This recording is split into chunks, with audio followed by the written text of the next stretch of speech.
안녕하십니까. Welcome back. 이제 여러분들과 함께하는 어법지존 28번째 시간이고요. 저는 여러분들과 동명사를 함께 설명할 영어 영역의 로즐리 선생입니다. 동명사는 앞으로 3시간 정도 설명을 할 텐데요. 투부정사와 마찬가지고 여러분들 마음 편하게 들으셨으면 좋겠습니다. 단 동명사 부분에서는 관용어구가 꽤 많습니다. 관용어구는 우리끼리 약속 정했던 거 기억나시죠? 제가 특별하게 설명하거나 특별한 이해 보충이 필요하지 않고 여러분들이 암기하셔야 할 부분입니다. 동명사 관용어구 구문은 사실상 어법 문제로 많이 등장하는 게 아니라 여러분들 독해하실 때 이 구문을 알 수 없으면 사실 해석이 안 되는 경우들이 종종 많으니까요. 아, 동명사에서는 관용어구만 조금 주의하면 되겠구나 라는 마음가짐으로 오늘 또 동명사 멋지게 시작합니다. 마찬가지로 늘 그랬듯 우리 오늘 배울 거 전에요. 저번 시간 즉 챕터 8까지 왔습니다. 우리가 여러분들 교재 보시면 동명사에 해당하는 이야기가 137페이지, 8페이지부터 시작을 하거든요. 챕터 8까지 왔으니까 그 전에 챕터 7까지는 대체 무슨 역사와 흐름이 지나갔는지 잠깐 정리 정도는 하고 가겠습니다. 1강부터 7챕터까지가 이제 쫙 칠판에 써져 있죠. 이게 앞으로 여러분들과 챕터가 얼마나 많이 구성되겠습니까? 많은 우리 이제 그래도 거의 절반은 거의 다 왔다라고 생각하셨으면 좋겠습니다. 1강에서 했던 구화절은 제가 아마 어법지존이 끝나는 종강 84강까지 계속 써먹을 것이고 여러분들의 입장에서는 구가 무엇인지 절이 무엇인지 각각 그 안엔 어떤 것들이 있었는지 기억해야 할 것이다 라는 말씀 드렸고요. 두 번째 문장의 형식편 같습니다. 사실상 어법 문제에서 요즘 많이 등장하고 있는 게 동사의 문형이다. 즉 몇 형식이냐에 해당하는 것이다. 그러나 이게 각각 1형식이냐 2형식이냐 3형식이냐를 묻는 게 아니라 여러분들한테 문형을 제시해 놓고 다음 잘 썼니? 목적어 빠졌는데 수동태 문장으로 만들어야 되지 않니? 혹은 여기 보어자리인데 우리말 해석상 부사되는데 이거 형용사 잘 갖다 쓴 거 맞니? 기타 등등해서 물어보는 챕터 2형식이두 번째 챕터의 문장의 형식이었습니다. 문장의 형식은 여러분들 지금까지 거쳐오면서도요. 앞에서 배웠던 문장의 형식이 결국엔 또 시제에서도 태에서도 투부정사에서도 중복적으로 굉장히 많이 등장했습니다. 그러니까 교재 구성 챕터를 구성할 때도 제가 구화절은 계속 써먹을 거야 하면서 중요한 그리고 문장의 형식도 아마 시험 문제에서는 굉장히 많이 변형해서 등장할 거야 하면서 이 챕터에서 정리했던 이유가 있었습니다. 사실은 이 교재 구성을 만약에 제가 했었더라면 저는 아마 중요도 순으로 얘기를 했었겠죠. 문장의 형식 중요하니까 앞에 서두에 했을 거고요. 동사에 해당하는 거 마찬가지로 시제편, 가정법편, 동사에 해당하는 태 중요하니까 앞에 넣었을 겁니다. 그 다음 저였다면 아마 분사를 넣고 관계사를 넣었을 텐데요. 교재 구성이 그렇게 진행되고 있지 않습니다. 흐름은 좋습니다, 지금. 동사편, 그리고 말씀드렸던 주운동사편, 그리고 이제 문장 성분에 영향을 주지 않는 전치사, 부사 하면서 뒤로 이어갈 거고요. 우리 친구들 완강이 목적이긴 하지만 완강을 정 못하시겠다고 하면 제가 제발 부탁인데 분사랑 관계사 잊지 마세요 했던 거 기억나시죠? 갑니다. 자, 문장의 형식편 얘기했고 시제 중요한 어법순으로 봐도 시제편은 동사에 해당하는 부분이라 많이 등장했어요. 머릿속에 12시제, 15시제, 16시제 필요 없다. 기본적인 시제만 알고 있으면 나머지 건 뭐 미래 완료 진행 수동태가 됐든 현재 진행 수동태가 됐든 우리는 얼마든지 만들어낼 수 있다 하면서 정리했었던 챕터도 있고요. 조동사 관용어구도 외웠고요. 가정법, 기본적인 가정법 오랜만이니까 한번 해볼까요? 여러분 가정법 과거의 명제 기억납니까? 가정법 과거가 어떨 때 쓰는 거라고 했어요? 그냥 단지 만약 뭐뭐 하면 뭐뭐 할 텐데 if 이러면 이제 저한테 혼난다고 했죠. 가정법 과거, 현재 사실 반대 가정. 가정법 과거 완료, 과거 사실 반대 가정. 가정법 과거 시제 만들 수 있습니까? 가정법 과거니까 과거 포메이션 똑같이 가야 합니다. if, 주어, 과거 동사, 주어, 조동사 과거의 동사 원형. 가정법 과거 완료니까 had pp 들어가겠죠? if, 주어, had pp, 주어, 조동사 과거의 have pp. if절, 주절 순서 바뀌어도 됩니까? 네, 순서 바뀌는 건 상관없습니다. 단 시제는 똑같이 맞춰서 써줘야 한다가 기본이었습니다. 근데 그 기본 시제에서 벗어났던 게 혼합 가정이었고요. 도치 가정이었고요. if 대용어구 가정이었습니다. 플러스 여기 should 플러스 동사 원형을 써야 하는 경우들도 있다. 뭐 시제 일치, 불일치로 suggest, insist 같은 경우에서도 should를 쓰지만 it is time that 가정법 과거처럼 should를 써야 할 때도 있고 P9, 제가 그러면서 PT, necessary, important, 감정, 이성, 판단의 형용사가 나오면 should 동사 원형도 쓰더라. 사실은 6월, 9월 수능이라는 중요한 모의고사나 수능에선 등장하지 않았지만 여러분들 무수하게 보시하게 되는 시도교육청 모의고사나 사설 모의고사에는 종종 등장하는 어법 문제니까 그것도 또 따로 정리해두자. 아마 제 생각대로라면 여러분들 필기 노트에는 빠주노초파는 뭐 예쁘게 필기가 되어 있을 거라고 생각하겠습니다. 그리고 태를 지나서요. 부정사, 투부정사까지 했던 게 바로 저번 시간 이야기였습니다. 오늘 배우게 되는 게 제가 8챕터의 동명사라 말씀드렸습니다. 자, 7챕터와 8챕터 투부정사와 동명사는 제가 또 뭐라고 했냐면 준동사다. 공통점이 존재한다. 물론 투부정사는 각각 명사적 용법, 형용사적 용법, 부사적 용법이라고 해서 품사로 치면 명, 형, 부가 다 됐다. 아니 동명사니까 얜 명사 아니겠나. 근데 명사인데 준동사라고 했으니까 동사의 기질을 갖는다. 따라서 투부정사가 시제나 태가 있었던 것처럼 동명사 마찬가지로 시제나 태가 존재할 거고 제가 처음에 시작할 때 뭐라고 했냐면 얘들아 동명사는 관용어구가 많아. 근데 이거는 내가 뭐 어법 설명하고자 시구가 아니고 여러분들 모르시면 해석이 안 돼. 구문 독해할 때 중요하기 때문에 이건 관용어구를 조금 암기해 주셔야 해요 했던 부분이요. 따라서 사실은 지금 연계해서 보면 투부정사와 동명사는 설명할 내용거리가 똑같습니다. 그래서 투부정사도 마음 편하게 들으시오 했던 것처럼 동명사 편도 마찬가지로 여러분들 마음 편하게 들으십시오 라고 말씀드렸던 것 중에 하나고요. 투부정사에서는 더더군다나 여러분들한테 뭐 얘기했었냐면 뭐 시제 블라블라, 태 블라블라, 뭐 명사적, 형용사적, 부사적, B2 용법 이런 것도 많이 얘기했지만 실제 어법 문제에 등장할 땐 우리 수험생들아 만약에 투에 밑줄이 쳐져 있다. 명사적, 형용사적, 부사적 용법을 따지지 말아라. 투에 밑줄이 있다면 시제 맞나?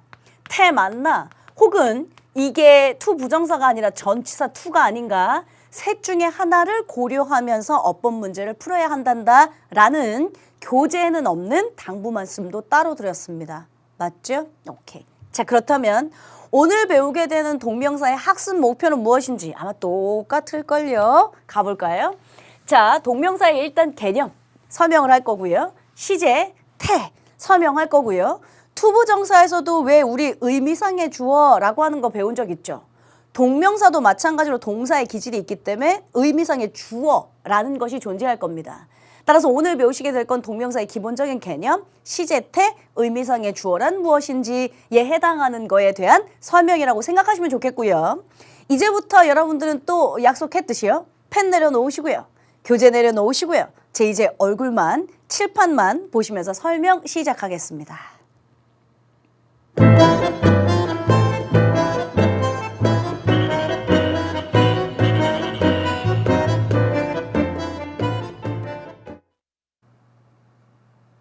자, 여러분들의 마음의 준비가 되셨으면 이제부터 본격적으로 시작하겠습니다. 제가 칠판에 카테고리를 쭉 목록을 정리해 놓았거든요. 뭐 동명사의 개념이 뭔지, 시제와 태는 어떤 게 있는지, 뭐 기타 등등이요. 근데 마음 편하게 들으시라고 했으니까 그대로 진행하겠습니다. 먼저 동명사란 기본적으로 여러분들이 동명사라고 하는 품사는 명사입니다. 근데 왜 동명사라는 얘기를 썼냐? 일단 동사에다 우리 ing를 붙인 걸 동명사다라고 말씀하죠. 근데 동명사라고 하는 거 우리 어디서 배웠냐면 명사구에서 배웠습니다. 단어와 단어가 만나 하나의 품사, 하나의 문장 성분을 이루는 것 해서 명사구에서 배웠습니다. 따라서 품사는 명사가 맞습니다. 자, 품사는 명사가 맞고 명사다 보니 해석할 때 또 딱 떨어지게 뭐뭐 하는 것, 뭐뭐 하기 정도로 해석하면 됩니다. 근데 동사가 명사 역할 하는 거다 보니까 얘가 준동사라고 했죠. 동사처럼 시제를 갖게 되고 동사처럼 태를 갖게 됩니다. 조금 있다가 우리가 교재 보면서 여러분들하고 예문을 들 텐데요. 뭐 for doing 했다고 칩시다. 뭐뭐 하기 위해서, 숙제를 하기 위해서, homework 숙제를 하기 위해서 뭐 어쩌고 저쩌고 앞에 문장이 있었겠죠. 얘는 분명히 지금 전치사 다음에 명사, 즉 동명사를 쓴 게 맞는데 do는 타동사입니다. 타동사라서 뒤에 숙제를 한다라고 하는 목적어가 붙은 겁니다. 분명히 명사긴 한데 동사적 기질을 갖고 있다라고 해서 사실은 동명사라고 부르죠. 근데 만약에 지금처럼 목적어 있어야 정상인데 타동사에 목적어가 없어. 그러면 여러분들 수동태로 바꿀 거 아니에요. 그러면 ing는 있어야 하고 수동태 BPP는 있어야 하고 그러면 마찬가지로 동명사의 태도 바꾸면 되겠네? 근데 기본적인 생각입니다. 기본적으로 동명사라고 하는 건 동사가 명사 역할을 하는 거. 그래서 뭐뭐 하는 것, 뭐뭐 하기. 기본적으로 동사에 ing를 붙인다. 이건 지금 우리가 배우기에 참 창피하잖아요. 중학교 2학년 정도면 충분히 따라갈 수 있는 내용. 여러분들 교재 보시면 페이지 138페이지 한번 보시겠습니까? 138페이지에 맨 처음 동명사는 이름이 말해주듯이 동사적인 성격과 명사적인 성격을 지니고 있고 문장에서 일반적으로 명사로 쓰인다. 즉 명사이다 보니 문장 성분으로는 주어, 목적어, 보어 자리에 각각 버젓이 놓여 있을 수 있겠네요. 그런데 뭐뭐 하는 것, 뭐뭐 하기로 해석한다. 제가 교재의 내용을 여러분들 필기하시기 좋게 지금 아름답게 한 통으로 만들어 놓은 것뿐입니다. 자, 교재 유니트 43 내려오면 동명사의 용법, 동명사는 명사처럼 문장에서 주어, 목적어, 보어 역할을 한다. 제가 다 써놨고요. 각각의 예문 쭉 읽어보시면 되고요. 그러니까 우리가 원래 알고 있는 개념에서 벗어나는 것이 하나도 없습니다. 제가 설명하고 싶은 건 139페이지에 거기에 여러분들 교재 박스에 보면 learn more 해서요. 전치사 to가 동명사를 목적으로 취하는 구문이라고 써져 있는 거 보이세요? 오케이. 이쪽으로 한번 와보겠습니다. 그동안 우리는 7챕터에서 투부정사 배웠습니다.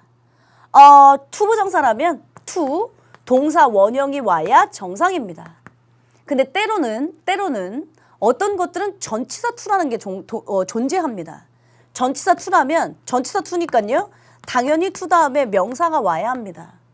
선생님 그러면 어쩔 때는 to 동사 원형 쓰고 어쩔 때는 전치사 to 와야 되니까 외워야 되죠. 네. 근데 예전에 여러분들 제가 이런 말씀 드렸던 거 기억나세요? 자동사와 타동사가 있으면 우리 친구들 이걸 자꾸 암기하려고 한다. 세상에 자동사 타동사 너무 많다. 근데 진짜 암기하려면 자동사를 암기하는 게 훨씬 쉽다. 왜냐? 전체의 한 8, 90%는 거의 다 타동사기 때문에 우리 친구들 입장에서 암기하려면 자동사를 암기하는 게 오히려 타동사보다 편할 것이다. 그럼 나머지는 다 타동사 되니까 라고 했던 거 기억나세요? 마찬가지입니다. 세상에 to 부정사가 훨씬 많습니다. 그러니까 전치사 to에 해당하는 건 몇 개 없다고요. 전치사 to에 해당하는 게 몇 개 없으니까 여러분들 입장에서 암기하시려면 전치사 to를 암기하시는 게 훨씬 좋습니다. 자, 제가 종전에도 말씀드렸는데요. to에 밑줄 쳐져 있으면 수험생들아, 너 명사적, 형용사적, 부사적 용법 이런 거 따지고 있으면 나한테 혼난다. 이제부터 어법 문제 to에 밑줄 쳐져 있으면 시제 맞는지, 태 맞는지 혹은 투부정사가 아니라 전치사 to가 아닌지 확인해야 된단다 했던 거 기억나시죠? 그래서 제가 여러분들하고 오늘 이 시간 전치사 to에 대해서 설명할 겁니다. 아니 선생님 지금 우리 동명사 배우고 있잖아요. 네.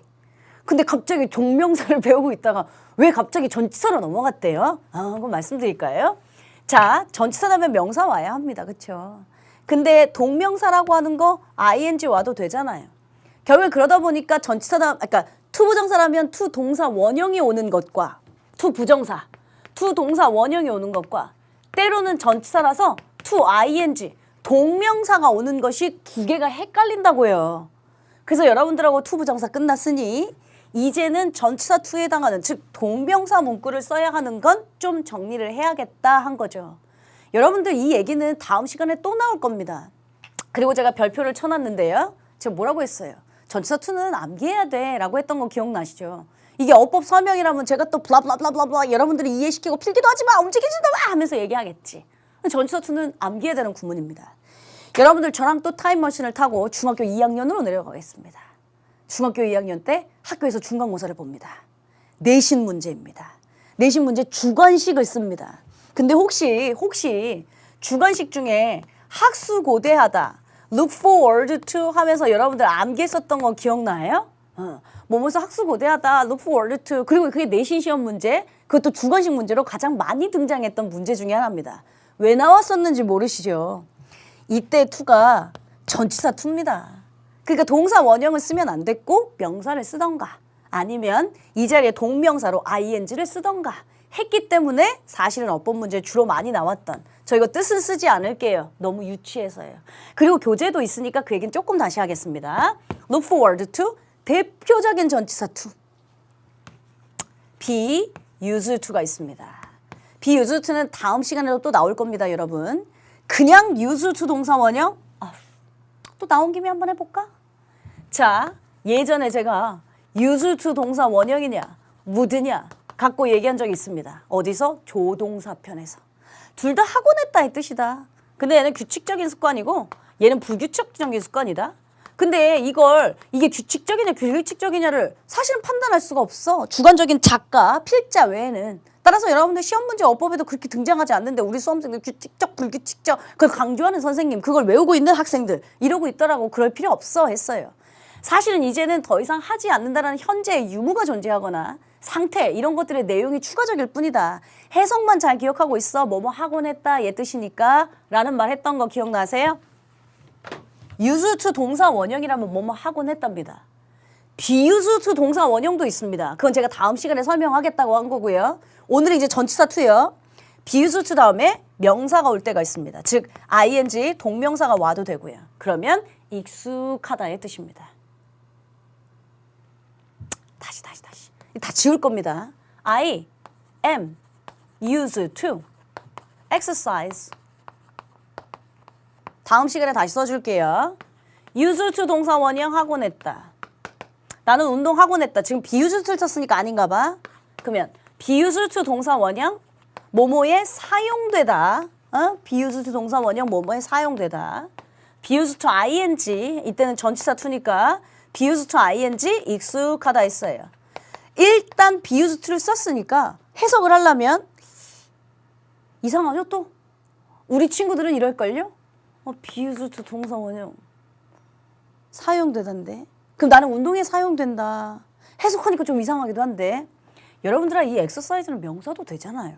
꼭 exercising 써야 합니까? 운동이라는 명사도 되니까 나는 운동에 익숙하다 해도 돼. 제 말은 우리 친구들은 뒤에 ing만 붙어야지만 전치사라고 착각하나 봐요. 명사가 이렇게 그냥 붙을 수도 있다라는 말을 얘기한 거였습니다. 이해 안 되시면 잠깐 냅둬도 괜찮습니다. 다음 시간에 제가 be used to 설명할 게 많거든요. Look forward to ing 이때의 to 전치사 to. be used to ing 뭐뭐에 익숙하다 전치사 to. 이거 말고 when it comes to. when it comes to 그럼 이거 직역하잖아요. 뭐뭐에 그것이 왔을 때 이제 이렇게 해석하면 심란합니다. 이때의 to도 전치사 to. 그러니까 when it comes to ing 뭐뭐에 관한 한 이런 뜻일 거고요. 뭐뭐에 관한 한 object to ing object to ing 물론 명사 와도 되고요. object 반대하다니까 내가 뭐뭐에 반대하다. 여러분 이건 그냥 제 설명이 필요한 게 아니라 관용어구 표현입니다. 교재 보실게요. 교재 139페이지. 잠깐 펜 들어서 형광펜 하나만 체크합시다. 여러분들 139페이지에 learn more 전치사 to가 동명사를 목적으로 취하는 경우 그러니까 전치사 to여서 뒤에 ing 구문이 나오는 경우 제가 이렇게 살짝 가릴게요. 책 보지 마시고 저 좀 먼저 보세요. look forward to 학수고대하다. 뭐뭐에 익숙하다가 뭐였죠? be used to ing 뭐뭐에 관한 한 when it comes to 뭐뭐에 반대하다 object to 그 외에 굉장히 많습니다. 여러분들 교재 다시 139페이지요. 저랑 표시할게요. 1번 전치사 to가 동명사를 목적으로 취하는 경우 look forward to 표시하시고요. 뭐뭐 하기를 기대하다. be used to ing 뭐뭐에 익숙하다 표시하시고요. be opposed to 마찬가지로 반대하다 object to ing 반대하다. 교재에 없는 건 when it comes to 빠졌습니다. 그래서 여러분들 다음 시간에 필기할 때 요거 잘 필기해 두시면 되고요. 사실은 이거 외에도 되게 많아요. 그거 제가 다음 시간에 다 한꺼번에 설명할게요. 오늘 이 시간은 머릿속에 4개만 집어넣는다 정도로 생각하시고요. 다음 시간에 오늘 용납 안 되니까 워밍업 다음 시간에 관용어구 표현은 더 많이 암기해야지 정도로 좀 생각해 주셔야 합니다. 오케이. 그러면 동명사의 기본 개념 했고요. 원래 투부정사라면 투 동사 원형이 와야 되는데 전치사 투라면 동명사 ing가 붙는 게 있다. look forward to ing, be used to ing, when it comes to ing, object to ing. 이런 건 따로 여러분들 암기가 필요하다. 여기까지는 따라오신 거 맞죠? 세 번째 이야기는 뭐냐면 얘가 동명사인데 분명히 명사이긴 한데 동사 기질을 갖는다 했습니다.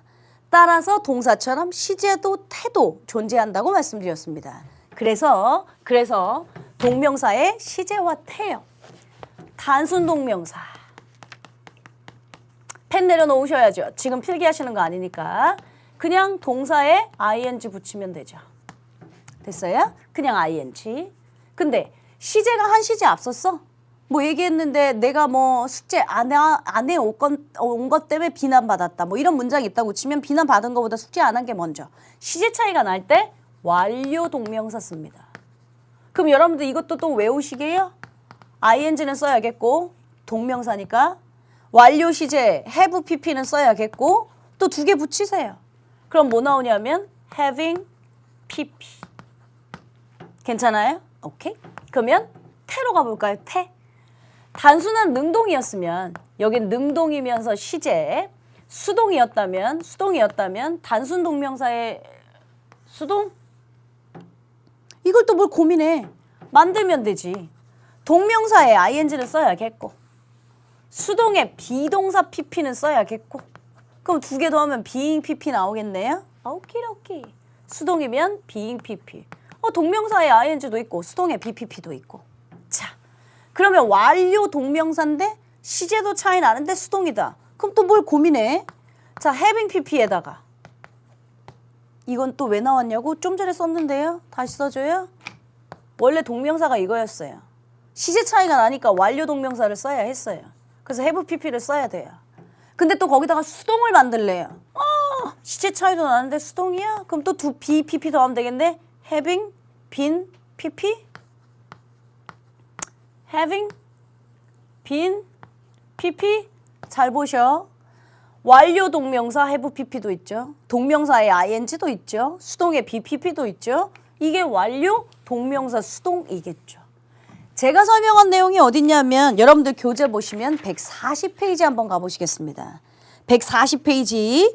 자, 140페이지 맨 상단에요. Unit 44 동명사의 시제 태 나와 있는데 A번 동명사의 시제 단순 동명사 ing 형광펜 요거 표시하라고 한 거고요. 됐어요? 예문 블라블라블라. 2번에 완료 동명사 having pp 보이시죠? 거기다가 형광펜 표시하시고 having pp 또 예문 블라블라블라블라 있고요. 페이지 넘기셔서 141페이지 가시면 동명사의 수동태 있습니다. 기본 단수 수동태 그가 교재 보시면 단순형 being pp 보이세요? 거기다가 형광펜 being pp 이거 내용이고요. 그 다음에 B번에 완료형 동명사 수동태 having been pp 완료형에다가 또 형광펜 하나 having been pp 그리고 예문 블라블라블라. 저는 지금 140, 141페이지를 다 설명한 상태입니다. 해석해 보시면 수동의 의미구나. 한 시제 앞섰구나. 그래서 이거 썼구나. 그래서 저거 썼구나. 그래서 얘 쓴 거였구나. 그래서 쟤 쓴 거였구나. 다 이해가 될 만한 묶음들이요. 제가 뭐 해석이 굉장히 어렵거나 문장이 굉장히 복잡한 구문이었다면 분명히 여러분들하고 해봤을 텐데 지금 보면 다 단문 연습들입니다. 자, 그러면 네 번째 의미서 저 설명할 거 이제 다 한 거예요. 제가 오늘 챕터 4가지 설명할 거거든요. 동명사 개념이 뭔가? 전치사 투에 ing를 써야 하는 게 뭔가? 동명사도 동사인데 준동사인데 시제태는 어떻게 바꾸는가? 네 번째 의미상 주어는 뭔가? 설명하려고 했거든요. 네 번째 설명 다 한 거예요. 그러니까 오늘 이 시간 그렇게 어렵지 않다라고 말씀드렸던 거고요. 자, 의미상의 주어는 제가 141페이지라고 써놨습니다. 나중에 필기본 보시면 여기 또 아무것도 안 써져 있을 거거든요. 제가 책 보면서 설명할 거라. 그러면 여러분들 입장에서는 141페이지를 참조하라는 소리구나 라고 체크하라고 지금 이렇게 필기 정리해 놓은 거고요. 여러분들 저랑 141페이지 C번 가보겠습니다. 동명사의 의미상 주어. 의미상 주어를 표시하지 않는 경우 투부정사에서도 의미상의 주어라는 게 있었습니다. 그러니까 문장 전체 주어는 아닌데 동명사의 의미상 주어라는 소리였죠. 그러니까 투부정사의 의미상의 주어도 문장 전체 주어는 아닌데 투부정사의 의미상의 주어였던 거죠. 그런 거예요. 자, 141페이지에 C번에 1번 의미상 주어를 표시하지 않는 게 I'm sorry. For giving you trouble. 그 문장 한번 해석해 볼게요. I'm sorry. 미안. 문장 끝났어요. 이형식. For giving you trouble. 괄호로 묶어서 여러분들 문장 성분에 영향을 주지 않게 버릴 수 있습니다. 이형식 완전한 문장 다 끝났습니다. 근데 일단 해석해 보면 미안. Giving you trouble. 너에게 공경을 준 것에 대해서 미안.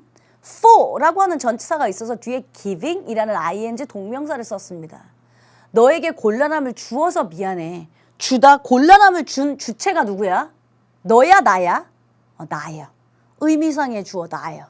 그 앞문장이랑 똑같아서 의미상의 주어를 따로 표시하지 않았다 그 말이에요. 그러니까 읽어보면 당연한 어법 문제에 나오지도 않는 중요도로 따지면 별로 중요하지 않은 그런 상태라서 제가 교재로 보고 확인하는 것뿐입니다.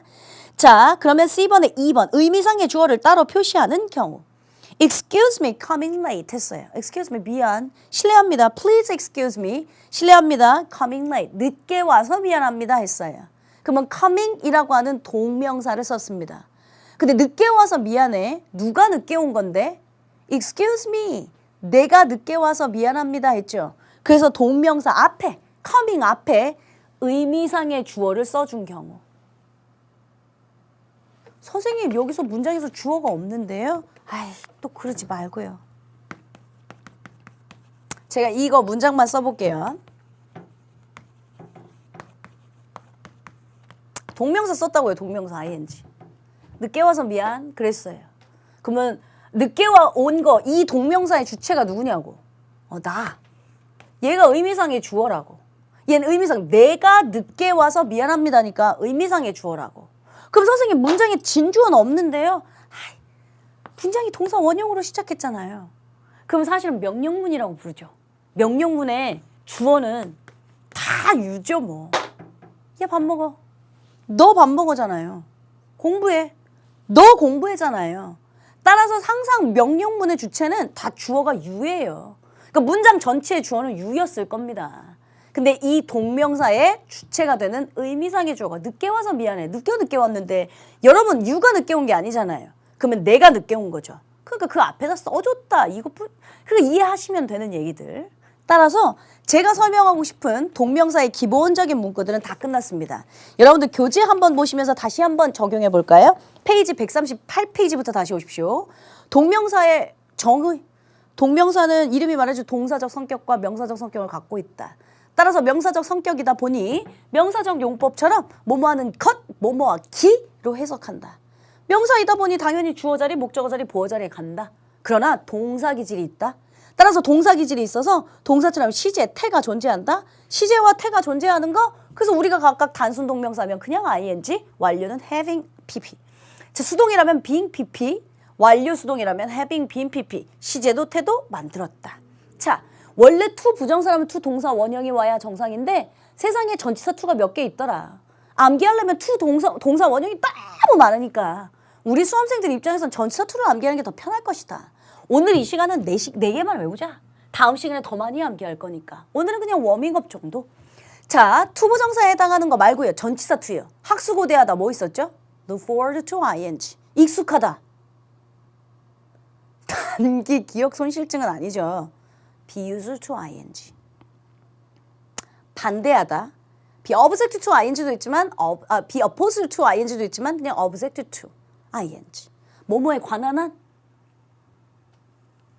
when it comes to ing. 이런 몇 가지 전치사 to는 암기하는 게 좋겠다. 동명사의 의미상 주어라는 게 있다. 그가 말하자면 문장 전체의 주어는 따로 있는데 늦게 오게 된 그가 동명사에 ing에 해당하는 그 주체에 해당하는 걸 사실은 의미상 주어라고 부른다. 어법 문제도 그렇게 등장하진 않으니까 여러분들 교재 보시면서 이해만 되면 된다. 이게 끝입니다. 괜찮으세요? 자, 그러면 지금 여러분들 칠판에 있는 내용을 여러분들에게 필기 시간을 주도록 하겠습니다. 감독님이 또 아름답게 필기를 잡아주실 거니까 우리 수험생들 지금 필기하시고요. 우리 다시 만나겠습니다. 필기하십시오.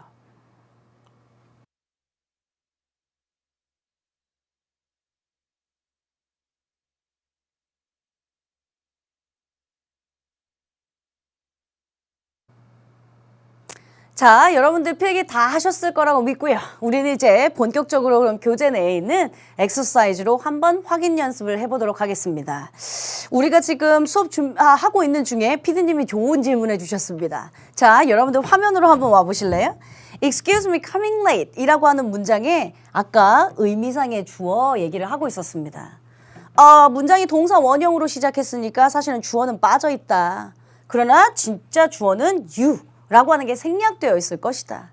늦게 온 주체가 나였으니까 이걸 의미상의 주어라고 부를 뿐이다 라고 했죠. 그래서 여러분들 여기까지는 이해를 잘 하신 것 같습니다. 피디님 질문 내용은 뭐였었냐면 excuse me for coming late 또는 excuse me for being late 내 생각에는 for라고 하는 게 들어가는 것 같은데 조금 이상한 거 아니냐. 그렇게 쓰일 수도 있습니다. 사실은 일반적으로 얘기하면 excuse me for being late. 저 늦어서 미안해요. Excuse me for coming late. 제가 늦게 와서 미안해요. 라고 쓸 수도 있습니다. 지금 문장을 그렇게 쓴다면 excuse me for를 집어넣어 버리면 for blah blah 문장 성분에 영향 주지 않으니까 버릴 겁니다. 따라서 excuse me 나를 이해해 주세요. 용서해 주세요. 라고 하는 사명식 문형이 되겠죠. 근데 지금처럼 for 말고 for를 없는 상태로 그냥 살려버리면 늦은 거 미안해. 늦은 건 나예요. 목적어와 목적 보어의 자리로 오형식으로 살아납니다. 제가 항상 말했죠. 목적어와 목적 보어는 주술의 관계가 존재한다고. 따라서 동명사의 주체가 되는 게 의미상의 주어 같은 목적어였다라는 걸 설명하려고 오형식 문형으로 살려놓은 거고요. 실제는 전치사 for를 넣어서 삼형식처럼 excuse me for being late 쓰실 수도 있습니다. 제가 보기엔 별로 중요한 문구는 아니지만 우리 수험생들 입장에서 충분히 궁금해할 수 있을 것 같아서 잠깐 한번 점검해보고 우리는 이제 교재로요. 139페이지 엑서사이즈로 갑니다. 엑서사이즈 1에 이런 거 진짜 오랜만이죠. 중학교 1학년 때나 하는 각각의 동명사의 용법을 쓰시오. 하라니까 한번 해보죠 뭐. 다음 문장에서 밑줄 친 동명사가 어떤 역할을 하는지 밝히시오 했어요. 문장 대표적인 이형식 문장입니다. Doing nothing is being idle. 아무것도 하지 않는 것은 게으른 일이다. 아무것도 하지 않는 것은 사실은 어리석은 짓이다. 이렇게 문장을 쓸 때요. 아니 동사 찾았으니까 앞엔 주어. 대표적인 이형식 동사니까 보어. 아무것도 하지 않는 것은 바보 같은 짓이다. 게으른 짓이다. 각각 어떤 역할? 주어 역할, 보어 역할하고 있습니다. 하면 되죠. Would you mind speaking more slowly? 조금 천천히 말해주실 수 있으세요? 이런 표현이요. mind 다음엔 우리가 다음 시간에 배울 겁니다.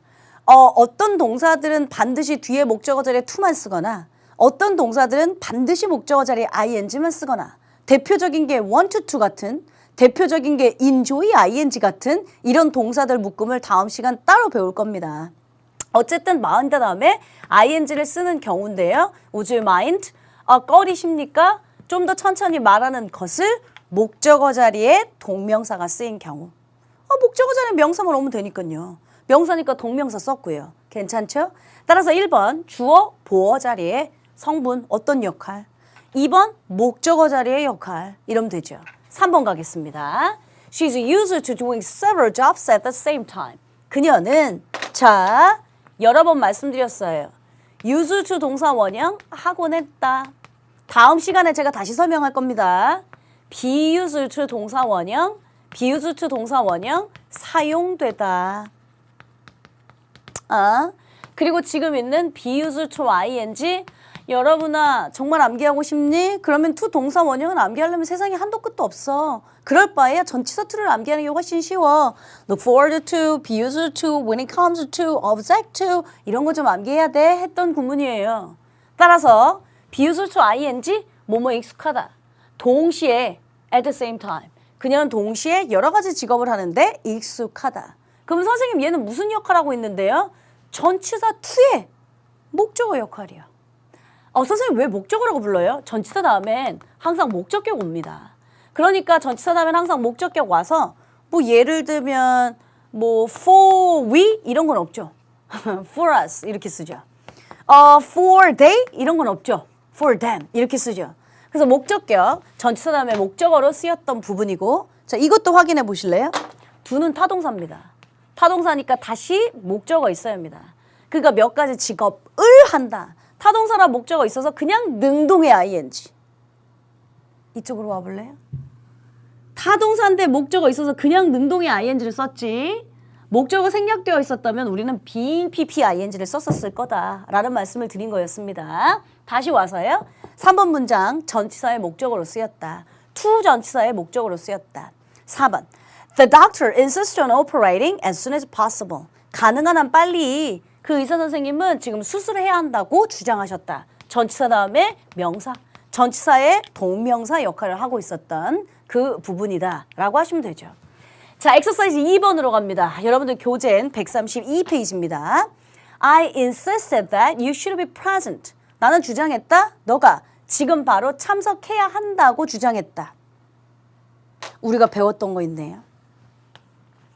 insist. 주장하다 뜻은 바뀌지 않는다. 그러면 권유의 주장이 있고 사실 근거에 대한 주장이 있다. 권유의 주장, 뭐뭐 하라, 뭐뭐 하자고 주장하다의 뜻이거나 뭐뭐 했다고 주장하다의 뜻이거나 시제일치 안 하고 슈드동사 원형, 시제일치를 따져야 되는 경우 다르다. 나는 주장한다. 그녀가, 네가 반드시 참석해야 한다고 주장한다. 이건 권유의 주장이에요. 따라서 시제일치랑 상관없이 슈드동사 원형 이거 썼네요. 자, 그러니까 이 슈드동사 원형을 갖고 문장을 다시 바꾸래요. I insist on you having been present. 동명사 시제 물어보네.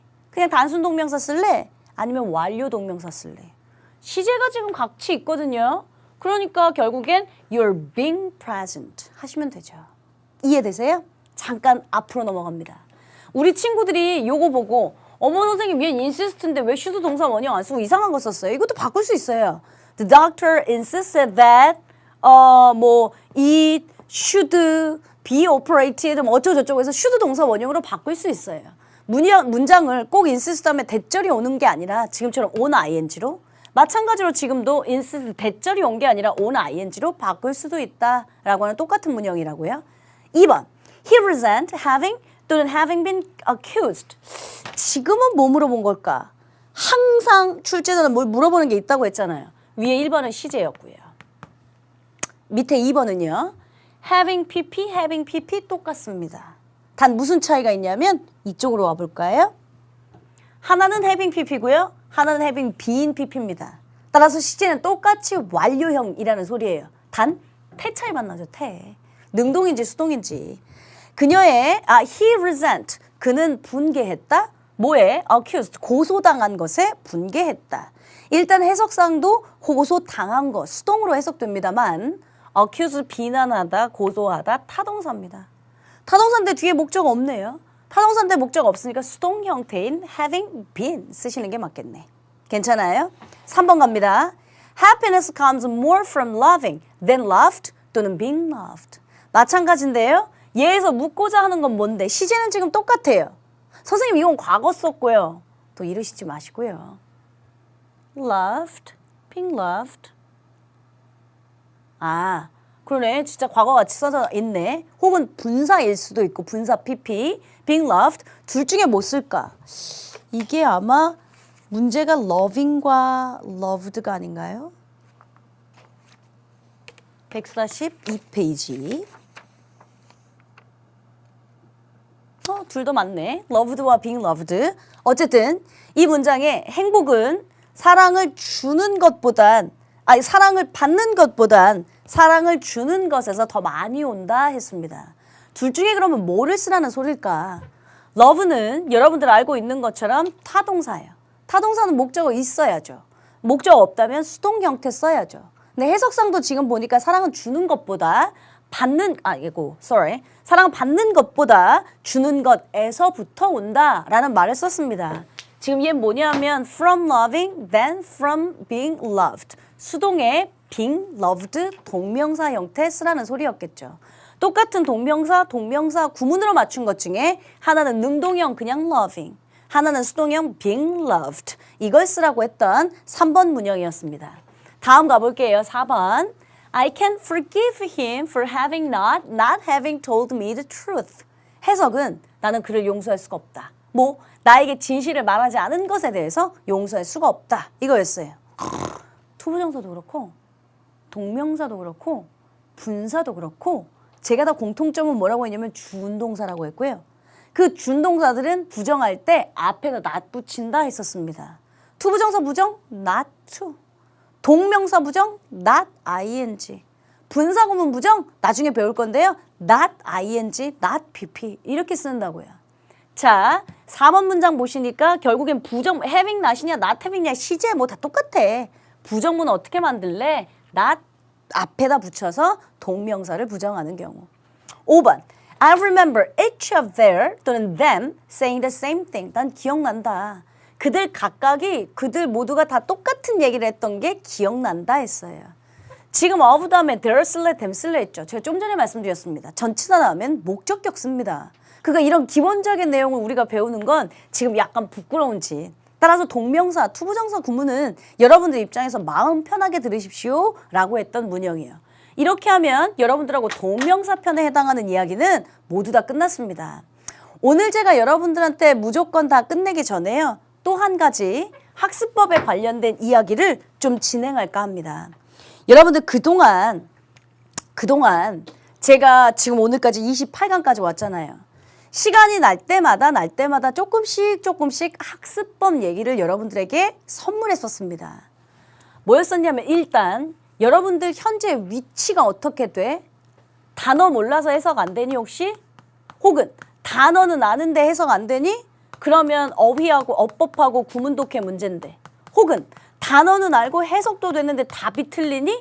그건 사고력 독해라고 하는 리딩 스킬 독해인데 하면서 제가 여러분들의 현재 위치가 어떻게 되는지 그래서 일반적인 효율적인 학습 순서를 얘기한 적이 있어요. 어휘는 기본 1년 내내 베이스로 깔고 있어야 한다. 우리 수험생들이 대부분들 자기가 고3이 되고 수험생이 되면 기출 문제부터 풀려고 한다. 즉 독해 문제 풀이를 하더라. 근데 이 독해 문제 풀이를 하기 위해서는 기본 베이스 단어도 돼야 되지만 어법과 구문은 선행돼야 한다. 따라서 아름답게 순서를 맞추려면 물론 이게 절대적이진 않다라고 그 당시에도 말씀드렸습니다.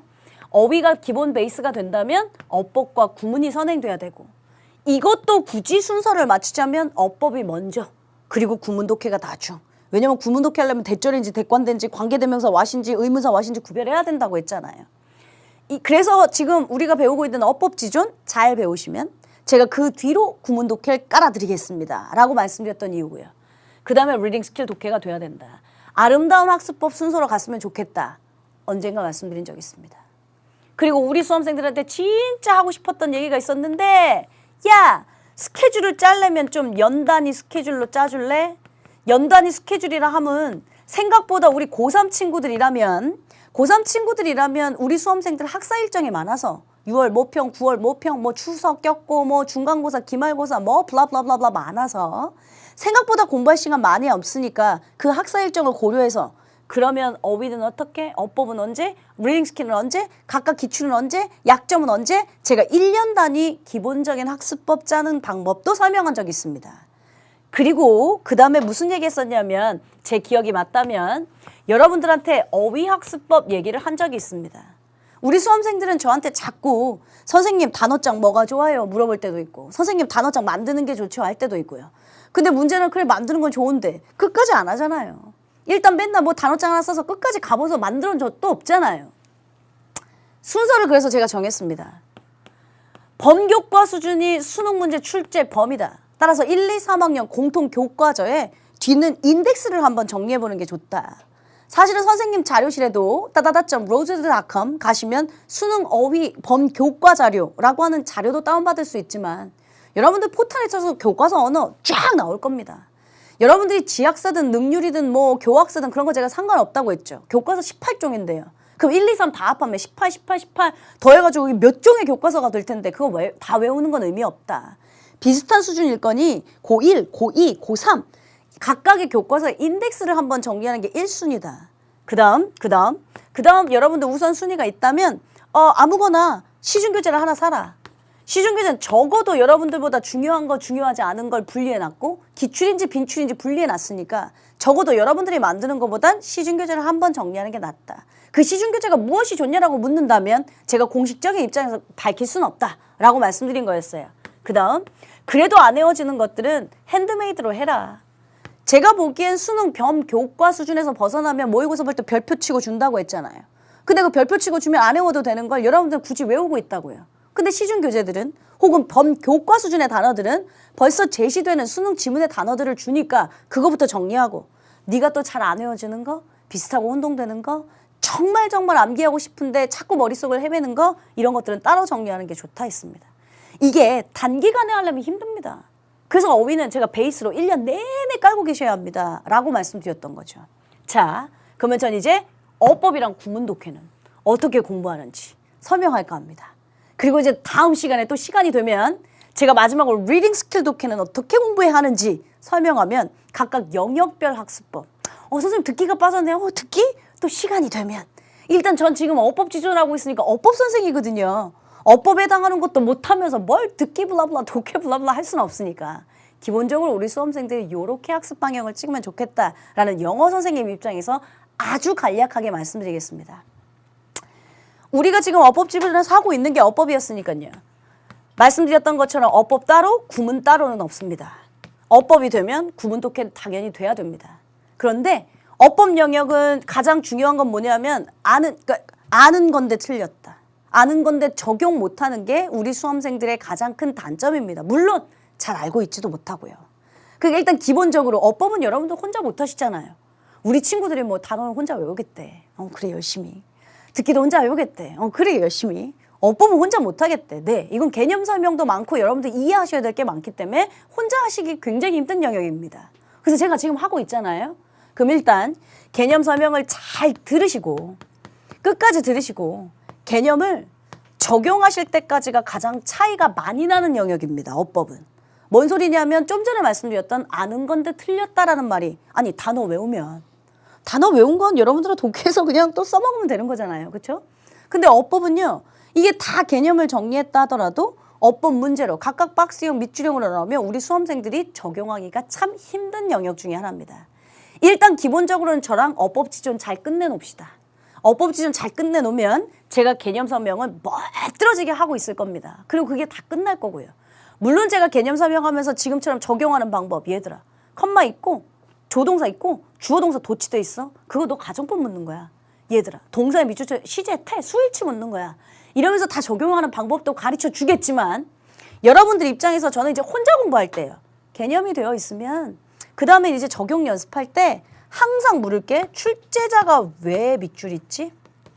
출제자가 왜 박스 줬지? 좀 생각 좀 하고 보십시오. 아무데나 밑줄 주고 아무데나 박스 주지 않는다라고 분명히 말씀드렸습니다. 그러니까 그동안은 그냥 느낌 갖고 필 갖고 해석해보니까 능동이었고 해석해보니까 수동이었고 괜히 왠지 2, 3, 4가 맞을 것 같고 선택지가 OMR이 너무 사사사사사사사 이렇게 되어 있어서 답이 하나쯤은 5번으로 넘어갈 것 같고 뭐 이렇게 생각하시지 말고요. 왜 물어봤지? 왜 틀렸지? 뭐가 맞았지? 출제자 의도를 계속 생각하세요. 그러면 예전보단 훨씬 보이는 게 많아지기 시작할 겁니다. 그게 적용 연습을 하는 첫 시발점입니다. 개념이 잘 정리되어 있으면 출제자가 뭘 물어보는지 자꾸 끊임없이 생각해서 적용 연습하기. 근데 여러분들이 만약에 그렇게 해서 그거 적용 연습한다는 건 문제를 풀었다는 소리잖아요. 문제를 풀었어요. 틀릴 수도 있고 맞을 수도 있습니다. 좌절하지 마십시오. 우린 몰라서 배우는 사람들이고요. 아직 수능 하려면 멀었습니다. 모르면 하나씩 둘씩 차근차근 만들어가면 돼요. 일단 어법 개념을 정리했고 여기다 좀 쓸까? 개념을 정리했고 그 다음 이제 출제자 의도를 생각하면서 문제를 풀었습니다. 의도 생각하면서 문제 풀기, 즉 적용 연습을 했습니다. 채점을 했죠. 맞았거나 틀렸던 거나 그런 거 좌절하지 말라고 했어요. 그 다음 세 번째, 그러면 여러분들 어떻게 하냐면 문제 풀어. 채점해. 그거 뭐 틀렸지? 왜 틀렸지? 아씨 아는 건데 틀렸네. 그리고 넘어가. 그렇죠. 그러지 말고요. 세 번째, 다시 그 문제를 다시 봅니다. 근데 이제는 어법으로 보는 게 아니고요. 구문독해로 한번 풀어봅니다. 구문독해, 본동사도 찾고. 이제 어법이 되어 있으면 사실 그게 다 보이거든요. 본동사도 찾고, 끊어읽기도 해보고, 앞에 주절에 덩어리가 있는지 수식이 있는지 그 문장들은요. 여러분들 기출문제, 어법문제 몇 개 있어요? 예년 같았으면 2개예요. 작년 같았으면 하나예요. 그러니까 어법 문제의 기출들은 그렇게 비중이 많지 않으니까 그거 갖고 구문독해, 적어도 구문독해 정확하게 해석하는 연습을 다시 해보라고요. 선생님 제가 기출문제집을 샀는데요. 기출문제 뭐 어법 500제, 뭐 어법어휘 500제 이런 거 샀거든요. 그러니까 어법 문제 되게 많아요. 그럼 어법 문제 풀어보시고 그걸로 구문독해 연습하시라고요. 리딩 스킬 독해할 땐 다른 걸 연습해야 하거든요. 어법 따로 구문 따로 아니라고 했잖아요. 어법 문제 풀어보고 적용 연습해보고 틀렸으면 틀린 대로 맞았으면 맞은 대로 해설지 확인해보고 그 다음 그 문제를 다시 구문 독해 연습한다. 왜? 그 어법 문제를 갖고 구문 독해를 연습하는 게 절 덩어리였는지 관계대명사 덩어리였는지 보기가 제일 좋기 때문이에요. 그래서 어법 따로 구문 독해 아니고 구문 따로 아니고 같이 활용하시는 게 좋다 한 거예요. 자, 네 번째요. 우리 수험생들은 그럼 또 저한테 묻습니다. 저는요, 선생님, 저는요, 시간이 되게 많이 걸려요. 한 지문을요, 어법 문제 풀고 이 구문 독해 하니까 한 지문 하고 30분도 넘게 하고 막 그래요. 좀 미칠 것 같아요. 다른 친구들은 뭐 1시간이면 사실은 독해 문제 33문제도 풀 수 있는 시간이거든요. 다른 친구들은 진짜 많이 푸는데 저는 막 1시간에 2-3지문밖에 못 보는데 괜찮아요? 괜찮습니다. 여러분들이 만약에 그게 2학기시고 9월달이고 10월달이시면 심란합니다. 그리고 그건 안 됩니다. 2학기엔 속칭 말하자면 양치가 많아져야 되고 2학기엔 속칭 말하자면 문제풀이 과정, 그 습득 체험 학습들을 굉장히 많이 하셔야 합니다. 근데 여러분들이 지금 강의를 보고 있는 시점이 1학기고 아직 새 학기가 시작하기도 전이라면 1시간에 한 문제를 풀든 2시간에 한 문제는 사실은 조금 오버긴 하다. 1시간에 한 문제를 풀든 30분에 한 문제를 풀든 그건 중요하지 않습니다. 네가 얼마나 정확하게 출제 여도를 생각하면서 풀었느냐. 네가 얼마나 정확하게 이 문장을 구문 독해로 분석해서 풀었느냐. 그러니까 1학기에는요. 양치기, 질치기로 보면 질치기를 잘해야 된다고요. 정확하게 연습하는 연습이야. 그리고 그런 배경 지식들이 다 쌓이고 실력이 돼야 2학기에 속칭 말하는 양치기, 문제풀이를 많이 거치셔도 속독은 붙게 되어 있다고요. 근데 앞에 정확히 해석하지도 못하면서 정확히 하지도 못하면서 하루에 선생님 1시간에 저 30개 모의고사 푸는 애도 있는데 난 너무 시간이 오래 걸리는데 괜찮아요. 시간이 한 지문을 30분을 분석했다. 지문을 뭐 20분을 분석했다. 그거보다 하루에 20분, 30분씩 꾸준히 하는 게 더 좋아요. 그러니까 아기들은 저한테 자꾸 거꾸로 물어요. 선생님, 그럼 어법 문제 하루에 몇 개 풀어야 돼요? 독해 지문 하루에 몇 개 봐야 돼요? 내가 100개 하라면 100개 할 겁니까? 단어는 하루에 몇 개 외워요? 저 그런 질문이 너무 지겹습니다. 내가 1000개 외우라면 1000개 외울 겁니까? 여러분들이 할 수 있는 범주에서 하시는 겁니다. 그러나 정해진 시간은 있어야죠. 난 하루에 영어 공부는 2시간씩 하겠다. 그 2시간 내에 여러분들이 하실 수 있는 범주 내에 그 지문이 3개가 됐던 4개가 됐던 그건 상관없다고요. 꾸준히 하시는 게 훨씬 좋다고요. 그러니까 문제량이 몇 개나 되느냐? 그런 질문은 의미 없다. 꾸준히 스테디하게 여러분들 1학기엔 자기 실력을 채우는 걸로 하자. 성적은 제가 정직하다고 했죠. 성적은 반드시 보상받을 거라는 얘기도 했죠. 근데 그 성적이 바로바로 보상받지는 않습니다. 그래서 좌절하는 거예요, 사실은. 야, 우리가 어법 배웠는데 다음 달에 어법 다 맞아. 신나지 않겠습니까? 우리가 독해 공부했는데 다음 달에 독해 다 맞아. 신나지 않겠습니까? 근데 왜 우리 수험생들이 좌절합니까? 공부 열심히 나름대로 한다고 했는데 성적이 안 오르기 때문에 좌절하는 거거든요. 1학기에는 여러분들 다 베이스 까는 작업이에요. 어휘 따로, 독해 따로, 구문 따로, 리딩 스킬 따로, 각각 따로 정리하고 있던 걸, 그래서 각각 따로 의도 연습 파악하고 문제 적용하고 있던 걸 2학기가 되면서 실전 모의고사처럼 종합하고 약점을 체크하면서 여러분들 성적이 오르는 시기는 2학기가 될 겁니다. 그래서 제가 성적은 정직하다고 했죠. 성적은 정직하다고 한 건 1학기에 여러분들이 듣기, 독해, 어휘, 어법, 구문을 잘 베이스에 까시고 2학기에 그에 맞게 실전 연습을 하시는 순간 성적은 정직하고 성적으로 보상받는 시기는 2학기가 될 것이지 반드시 1학기에 지금 공부했다고 바로 다음날, 지금 공부했다고 바로 다음날 그렇게 성적이 보상받지는 않습니다. 그렇게 보상받을 거라면 대한민국 70만 수험생에게 좌절이란 없을 거죠. 공부한 만큼 바로 다음날 성적으로 보상받는데요. 그렇게 되지는 않을 거라고요. 그러니까 제 말이 여러분들보다 수험생활을 훨씬 오래 겪었고요. 여러분들 훨씬 오랜 세월 동안 가르쳤고요. 절대적이진 않지만 70만 수험생에게 보편 타당할 것이다 라는 말씀 드렸죠. 따라서 저는 지금 연간 스케줄 단위 얘기, 어휘학습법, 어법 구문학습법까지 이야기를 마쳤습니다. 시간이 되면 제가 독해, 듣기까지 여러분들한테 하나씩 둘씩 말씀드릴게요. 오늘은 어법과 구문에 해당하는 문제 풀어보고 구문 독해로 다시 한번 확인한다. 그보다 오늘 배웠던 동명사 잊어버리시면 안 되고요. 전치사 투에 해당하는 관용 없고 동명사도 마찬가지로 동사 기질에서 시제가 태가 존재한다고 했던 것 잘 기억하시고요. 우리는 다음 시간에 29강이요. 동명사 2번째 시간 관용 어구로 다시 만나도록 하겠습니다. 수고하셨습니다.